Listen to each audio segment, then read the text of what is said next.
firman waktunya untuk kami dalam acara diseminasi menyebarkan pemahaman dan penerapan pengalaman budaya positif. Sebelum kita mulai, mari kita ucapkan basmalah terlebih dahulu. Bismillahirrahmanirrahim. Untuk mempersingkat waktu kita lanjut. Nah, tapi ada pantun dulu nih. Ada pantun dulu. Boleh cakep, boleh ya mau yang mana? Dua-duanya. Dua-duanya boleh. Iya, saya pembagian terakhir. Ya. Jalan-jalan ke Mangga 2. Cakep. Tidak lupa membeli pasta. Cakep. Selamat datang rekan-rekan semua. Cakep. Kita mulai presentasi dengan bahagia.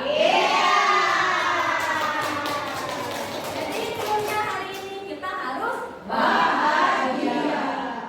Nah, budaya positif nih. Budaya positif itu merupakan perwujudan dari nilai-nilai atau keyakinan universal yang diterapkan di sekolah. Budaya positif dapat mendorong murid untuk mampu berpikir, bertindak, dan bertanggung jawab. Konsep inti budaya positif ini terdiri dari beberapa bagian. Yang pertama, perubahan paradigma belajar. Yang kedua, disiplin positif. Yang ketiga, kebutuhan dasar manusia. Nah, kebutuhan dasar manusia ini lebih ditekankan kepada siswa atau murid. Kemudian yang keempat, motivasi perilaku manusia. Jadi itu juga di sini pembahasannya ke murid. Yang kelima, posisi kontrol guru. Nah, ini untuk kita. Jadi kita itu posisinya mau sebagai apa, nanti ada pembahasannya. Yang keenam, ada keyakinan kelas. Nah, untuk keyakinan kelas ini adalah kolaborasi antara guru dan siswa. Kemudian ada penerapan segitiga restitusi. Untuk penerapan segitiga restitusi ini adalah dalam menyelesaikan permasalahan yang dialami oleh siswa. Berikutnya nih, pembelajaran dengan paradigma baru. Pembelajaran dengan paradigma baru merupakan pembelajaran yang dirancang berdasarkan pembelajaran berdiferensiasi. Ada yang tahu pembelajaran berdiferensiasi? Jadi ada proses, ada kontennya, proses dan produk atau hasilnya. Jadi pembelajaran berdiferensiasi ini pembelajaran yang berpihak kepada murid. Kita mengacu kepada kebutuhan murid. Sehingga siswa ini belajar sesuai dengan kebutuhannya berdasarkan perkembangan teori psikologi modern untuk mewujudkan profil pelajar Pancasila. Masih ingat ya profil pelajar Pancasila? Yang beriman dan bertakwa dan sebagainya yang ada di nyanyi.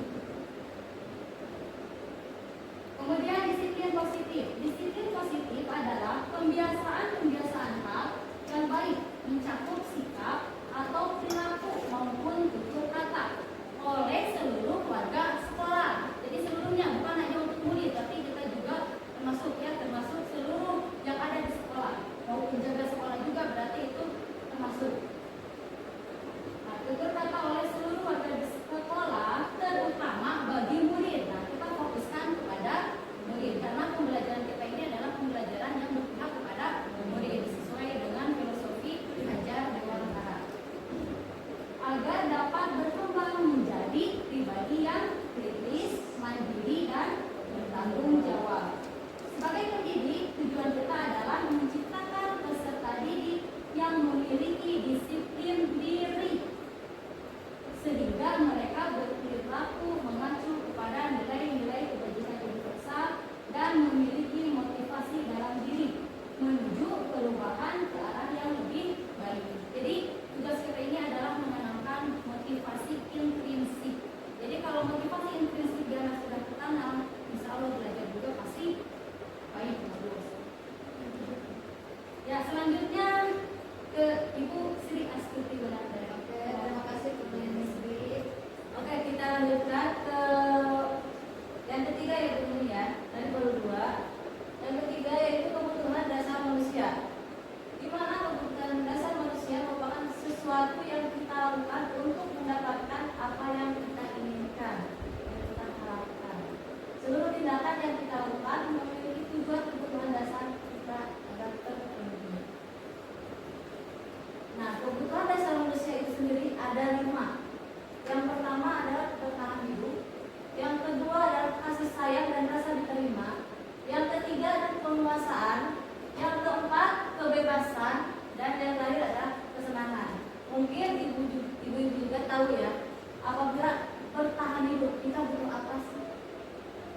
Makan, pakaian, tempat tinggal, ya itu untuk bertahan hidup. Yang kedua itu kasih sayang dan rasa diterima. Misalkan di dalam satu kelompok seperti saya dan Bu Santi, saya diterima oleh Bu Santi agar membawakan materi tentang kebutuhan dasar manusia. Itu sudah dianggap dan rasa diterima oleh Bu Santi sebagai anggotanya.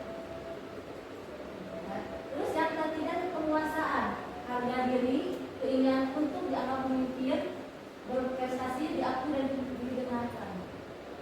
Seperti saya sekarang sedang berbicara di sini.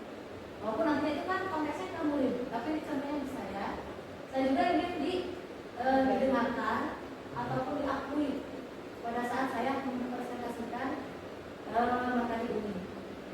Terus yang keempat kebebasan, ya tadi itu mandiri, memiliki pilihan, ya kan? Terus mencoba hal baru dan mampu mengendalikan arah dirinya.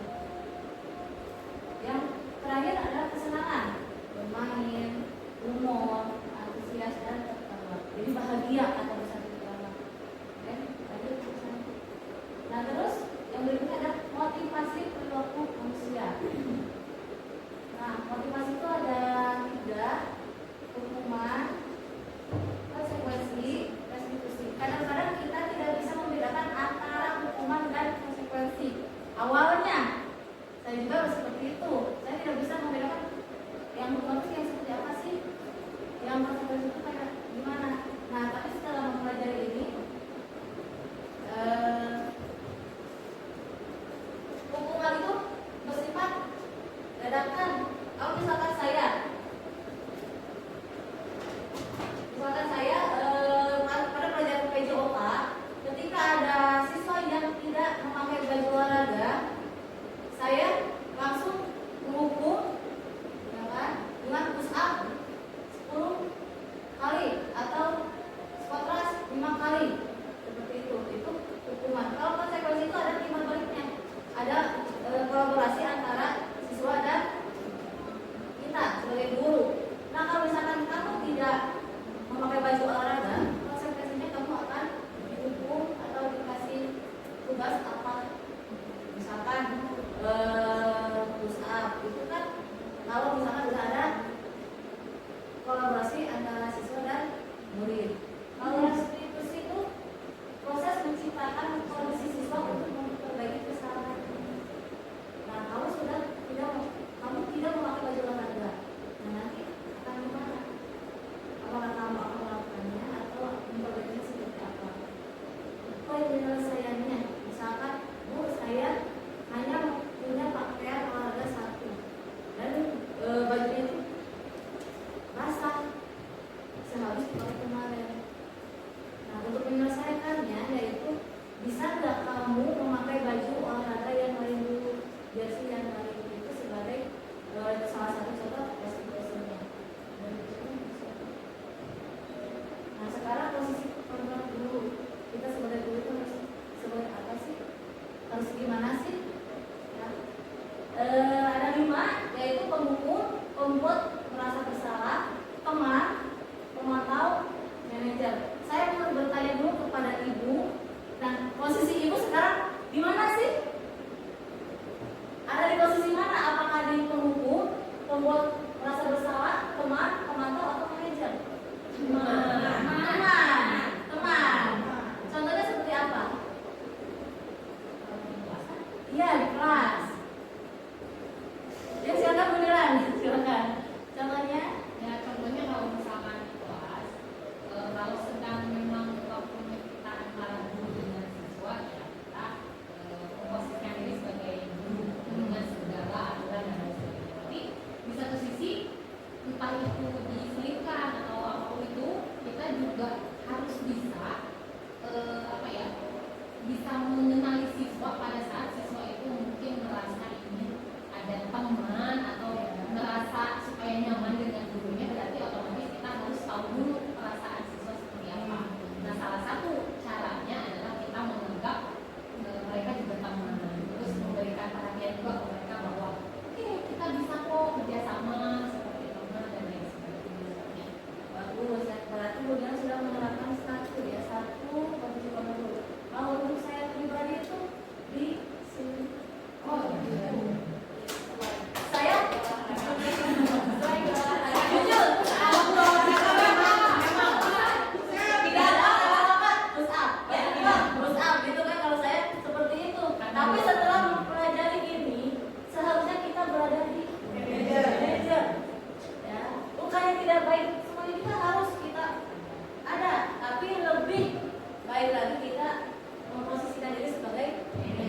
Contohnya adik, kamu itu baru banget ya. Oh, kita cocok. Kamu nggak cocok. Bu Lina coba bacakan ini ya, untuk membuat merasa bersalah coba. Karena saya di bionya nggak cocok untuk filosofi itu. Terlalu memaksakan. Coba baca aja. Ya baca dengan baca. Ya Tadi dengan bagaimana ya? Kamu sudah berjanji dengan ibu tidak akan terlambat lagi. Kamu kenapa ya? Senang sekali mengatakan ibu. Ibu benar-benar kecewa. Ibu benar-benar kecewa sekali. Bagaimana perasaan murid ditegur seperti cara ini? Bagaimana? Aku ada di posisi itu loh sekarang. Oh sekarang. Terus bagaimana tuh? Enggak, Melihat dari yang diwali puasa sama saya ya, Ya. kasus-kasus yang terjadi, jadi saya merasa seperti ada di posisi ini. Karena beberapa kasus yang kemarin-kemarin Ya. yang muncul di kelas tersebut, jadi saya merasa dari sini nih sekarang posisi saya. Nah, mungkin perasaan murid yang Bu Linda sekarang lagi itu ya, ini murid akan merasa bersalah, terus bersalah telah mengecewakan ibu. Kalau mengecewakan ibu lah sebagai murid kan, terus murid akan merasa menjadi orang yang gagal atau tidak sanggup membahagiakan orang lain, khususnya ibu wali kelasnya. Ya kan? Terus kadang-kadang sikap seperti ini lebih berbahaya dari sikap menghukum, Bu. Nah, garis bawahi ya, karena emosi akan tertanam rapat di dalam diri. Ya, jadi tidak bisa dilampiaskan kalau menghukum kan langsung dilampiaskan dengan mencoret-coret atau mempesankan ban Allah gitu bisa saja. Kalau ini tertanam di dalam diri dia sendiri gitu kan. Murid menahan perasaannya, tidak seperti murid dengan guru penghukum, di mana murid bisa melupakan kata saya juga tadi kan, amalannya walaupun dengan cara negatif. Murid terkena seperti inilah yang tiba-tiba bisa merusak amalannya dan bisa menyakiti diri sendiri atau orang lain. Nah, jadi mungkin lebih berbahaya dari sebagai penghukum tersebut. Amarahnya dipendam. Nah, kalau penghukum kan langsung pas oke di depan ya tapi di belakang. Kalau ini kan diam tapi Tanam. jadi bakal mengedukasi. Dia marah dia ya. Gimana tuh? Jadi belum tentu dia bisa mengontrol amarahnya. Nah, gitu ya. seperti itu. Oke, kita tulis dulu ya. Oke, lanjut lagi. Nah, ini teman kata Bu Nilan ya. Suara lama, akrab dan bercanda. Bahasa pun merapat pada murid mata dan sok Bu Nilan maka baca kerja kan. Yo, silakan. Yes, ya. So, bagaimana? Adi, ayo bagaimana sih kamu sudah janji ke ibu kan? Kenapa terlambat? Enggak ya? Ya, sudah tidak apa-apa. Duduk dulu sana. Nanti ibu balik. Kamu duduk. Sambil bagaimana bahasa murid dengan sikap dulu seperti ini? Oke, kumaha teman-teman. Kadang-kadang Bentar ya, biasa. saya Kalau misalkan di sini sesuai polling mungkin ya, survei ini murid akan merasa senang dan akrab dengan guru. Betul sih. Ya kan? Ini termasuk dampak yang positif. Hanya saja di sisi negatif murid menjadi tergantung pada guru tersebut. Betul sekali. Bila ada masalah, dia merasa bisa mengandalkan guru tersebut tepat sekali untuk membantunya. Akibat lain dari proses teman, adik hanya akan berbuat sesuatu bila yang menyuruh adalah guru tersebut. Tepat sekali. Dan belum tentu berlaku sama dengan guru orang Dia lain. sekarang tidak bisa memutuskan keputusan sendiri ya. Iya, jadi tergantung kepada Jadi guru. karena hadirnya ngumpul, jadi segala sesuatu harus bertanya ke guru tersebut. Nah, seperti Kalau itu. dia tidak percaya pada tidak bisa mandiri, orang lain. intinya kan nggak bisa mandiri kalau misalkan kita memposisikan sebagai teman. Ya, siapa ya? Ya, oke silakan. Selanjutnya Mas Andri. Nah ini pemantau. Pemantau ada suara datar, bahasa tubuh yang normal. Nah, sok mangga sahan boleh masakeun. Bu Yuli mangga. Jauh pantau ya. Aku tahu ini siapa yang 15 menit terlambat. Adi. Aldi. Aldi makanya gua aja. Aldi ya jangan cuma dulu baru datang. Adik, kamu jam berapa kita mulai? Tahu Pak, kamu terlambat 15 menit. Apa kamu sudah mengerti konsekuensi yang harus dilakukan bila terlambat? Paham Pak, saya harus 15 pada jam istirahat nanti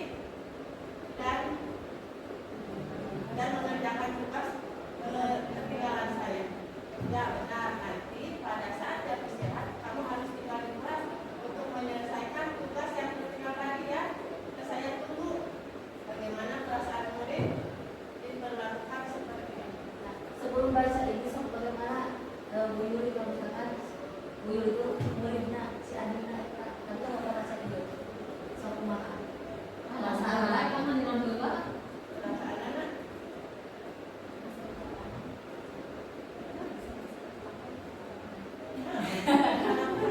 Iya, kalau begitu kita baca aja ya. Hasilnya adalah murid memahami konsekuensi yang harus dijalankan karena telah melanggar salah satu peraturan sekolah.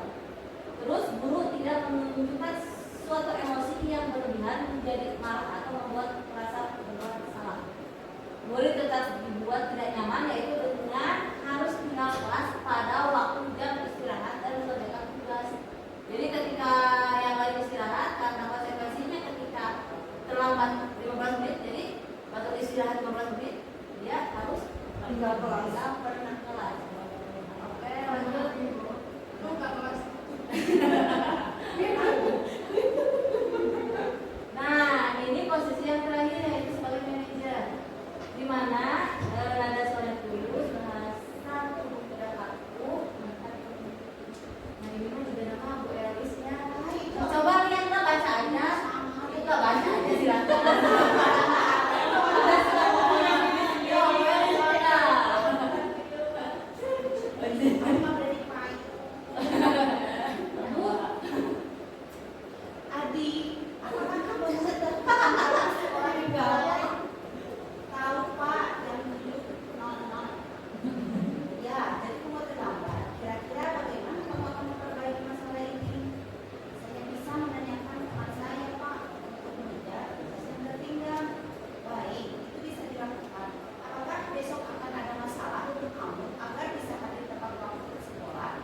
Tidak Pak, saya bisa hadir tepat waktu.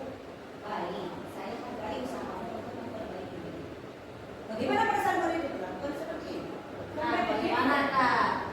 Bagaimana perasaannya ketika seorang guru melakukan hal seperti Jadi si anak itu lebih cenderung kayak melihat kembali kesalahannya dia apa?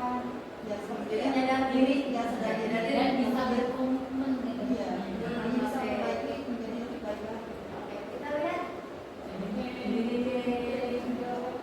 Nah, pada posisi manajer maka seorang guru sebaiknya tulus, tidak perlu marah, ya benar, tidak perlu marah, tidak perlu meninggikan suara, nggak kayak saya, apalagi menunjuk jari ke murid. Ayo, nggak boleh. Kalau itu udah begitu, Iya, oke, kan berkaca pinggang atau bersikap seolah menyesal tanpa sekali akan perbuatan murid ataupun bersikap belum menempatkan diri sebagai teman murid. Fokus pada murid, bukan untuk membahagiakan guru atau orang tua. Murid sudah mengetahui adanya suatu masalah dan sesuatu perlu terjadi bila guru mengambil posisi pemantau. Guru akan melihat apa konsekuensinya, apa peraturannya. Namun pada posisi manajer, guru akan memberikan tanggung jawab pada murid itu untuk mencari jalan keluar permasalahannya itu dengan pimpinan guru. Oke, silakan.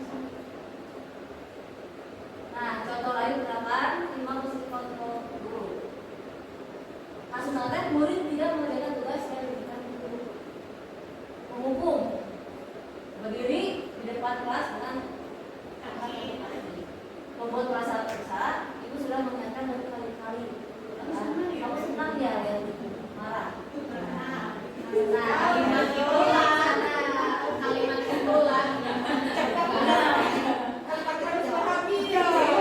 Oke, lanjut tadi kita Rasa korban. Nah, kalau misalkan sebagai teman kita, selesai tugasnya, jadi terus nanti kalau sudah selesai kita main game.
Berbicara yang sopan. berbicara yang sopan, Ingin kelas yang bersih. ingin kelas yang bersih. Ada lagi?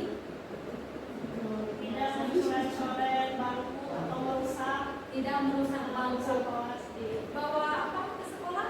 Ada Bawa tidak uniform. kebiasaan kelas? Memakai pakaian yang rapi. Pakaian yang rapi. Terus, apakah itu semua sudah dilakukan di kelas? Sudah dituliskan di kelas? Sudah. Konsistennya yang Konsistennya yang belum. Nah, keyakinan kelas ini kesepakatan kelas yang diyakini bersama guru dan murid dengan harapan dapat meningkatkan kedisiplinan murid. Keyakinan kelas berupa pernyataan universal dibuat dalam bentuk positif dan bersifat abstrak. Positif, jadi tidak boleh ada kata-kata negatif. Jangan merusak bangku. Nah, itu berarti kita cancel ya, tidak masuk ke keyakinan kelas. Tapi ganti kata-katanya, jangan pakai kata negatif. Jangan merusak bangku. datang ke Nah, berarti tidak boleh terlambat, diganti dengan Datang tepat waktu. Lawatlah selama dasar. Nah, berarti tidak boleh merusak bangku, diganti dengan jagalah jaga. Ya, bermu.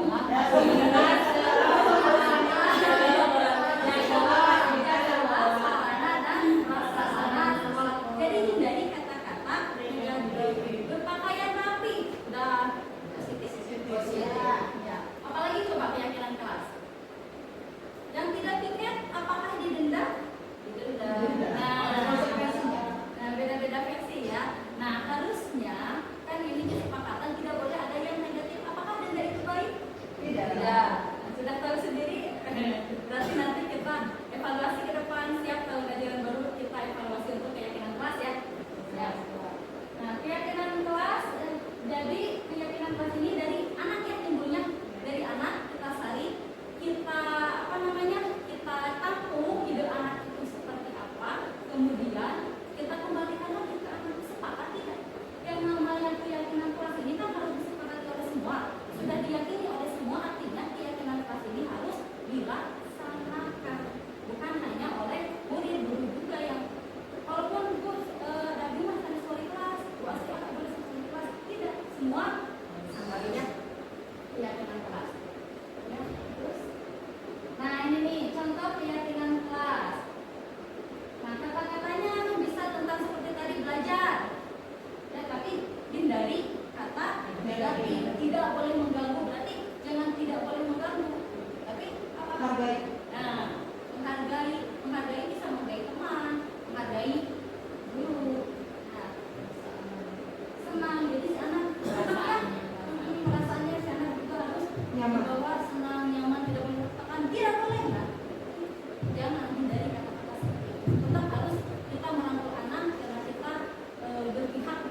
menangani suatu permasalahan tidak boleh di depan anak, di depan kelas, karena mungkin itu bisa menjadi down ke anak. Tapi kita panggil anaknya.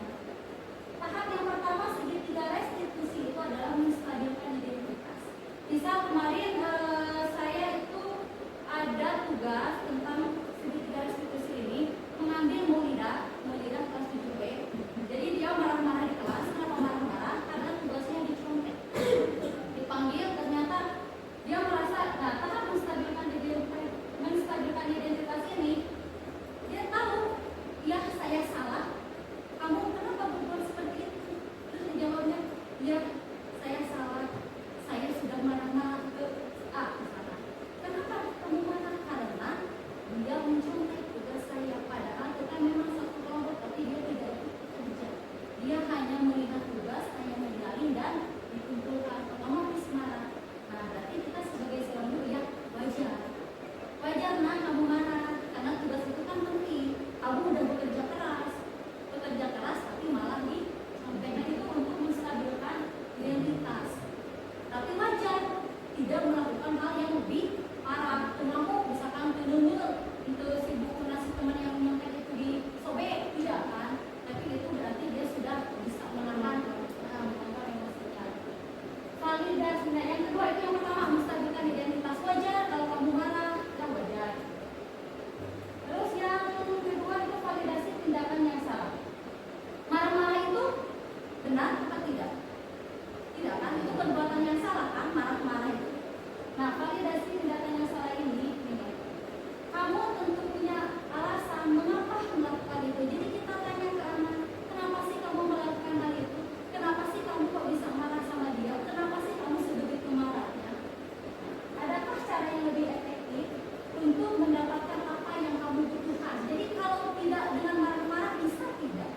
Nah, jadi kita dikomunikasikan bersama si anak, kita tanya. Jadi anak itu jangan misalkan si A dan si B yang berantem digigikan gak? Jangan dulu. Jadi kita coba sharing. Misal ke si A, tanya si A seperti apa? Menurut saya itu bagaimana? Jangan langsung keduanya digigikan kayak berderi. Terus itu yang kedua, validasi tindakan yang salah. Nah, yang ketiga itu menanyakan keyakinan. Jadi kita kan ceritanya udah punya nih kesepakatan kelas seperti yang tadi, menghormati orang lain. Nah, sekarang keyakinan kelas apa yang telah kita sepakati? Kita kan harus menghargai orang lain, menghargai teman. Berarti kalau seperti itu marah-marah artinya tidak menghargai, terus kita juga emosi. Ya, jadi harus lebih menghargai. Terus kalau sudah tahu itu salah, kita tidak langsung kamu seperti ini, tidak. Kita tanyakan kembali ke anak, kamu ingin menjadi orang yang seperti apa? Apa yang ingin kamu lakukan seterusnya? Apa usaha kamu untuk memperbaiki masalah ini? Kita tanyakan itu untuk menanyakan keyakinan. Kamu punya cara tidak untuk mengatasi masalah ini? Oh misalnya seperti ini. Oh mohon sudah sabar, saya harus lebih bersabar, lebih menghormati. Kan kalau si anak sudah mengungkapkan hal itu, berarti si anak sudah paham, sudah tahu berarti dirinya salah dan dia tahu langkah berikutnya itu harus seperti apa. Jadi jangan kita kamu harus yang seperti itu, tidak. Tapi solusinya datang dari anak sendiri. Nah ini ya, jadi kata-katanya boleh menstabilkan identitas manusiawi ya. Jadi ke anak wajar kamu berbuat seperti itu, kata-katanya. Terus tidak ada manusia yang sempurna. Nah gitu. Kita juga bisa mengatakan bahwa bapak ibu juga pernah melakukan hal itu. Jadi supaya si anak tidak terlalu ya. Jadi kita tidak membuat rasa bersalah kan ke anak. Terus bapak ibu tidak tertarik mencari siapa yang salah. Nah ini kita tidak mencari siapa yang salah, tapi kita mencari solusi untuk permasalahan. Nah sebenarnya kamu berhak merasa begitu seperti tadi, wajar malah boleh.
yang mau ditambahkan? Atau cukup? Ada? Harapannya saja ya mungkin Ya, yang bisa bikin siap-siap untuk jalan baru. ya benar. Jadi Jadi belum bisa bisa mengubah semuanya, benar-benar bisa bareng-bareng untuk mengubah yang lebih baik lagi. Ya. Nah, kita kemarin kita kan belum tahu, oh yang ini salah. Nah kita perbaiki di tahun yang akan datang. Kita bareng-bareng aja supaya kita melahirkan atau apa misalnya ya, mewujudkan dimensi perubahan budaya positif di sekolah kita. Pokoknya ini sekolah kita, sekolah bersama. Kalau bukan kita yang berubah, kita yang dari diri kita siapa lagi? Kalau kita yang nggak bergerak, siapa lagi yang bergerak? Kita kan nggak ada lagi. Jadi kita bareng-bareng saja, kita mewujudkan, ada saja mewujudkan di sekolah yang berbudaya positif lebih baik dari sini ya. Benar kita Dari kita, untuk kita dan mulai dari ya siap, kita mulai dari sekarang ya, kita bekerja sama dan sama-sama kerja. Bekerja sama dan sama-sama kerja mewujudkan budaya positif di sekolah kita. Sudah tidak ada lagi? Ya, kalau sudah bukan sekian. Terima kasih atas kerjasamanya, atas waktunya.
Ya, sama.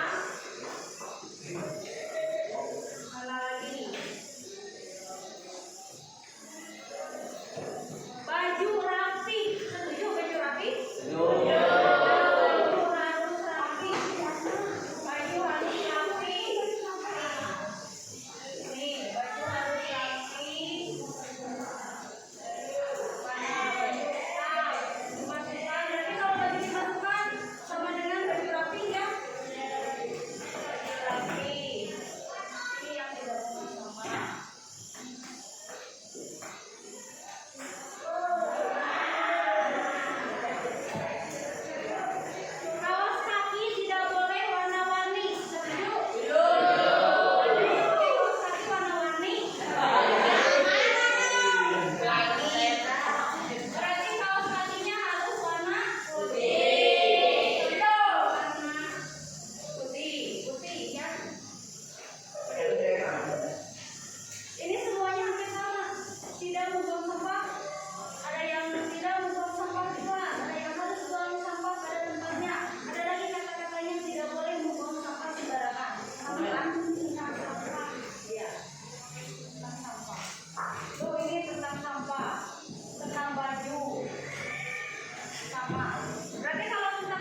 Assalamualaikum warahmatullahi wabarakatuh.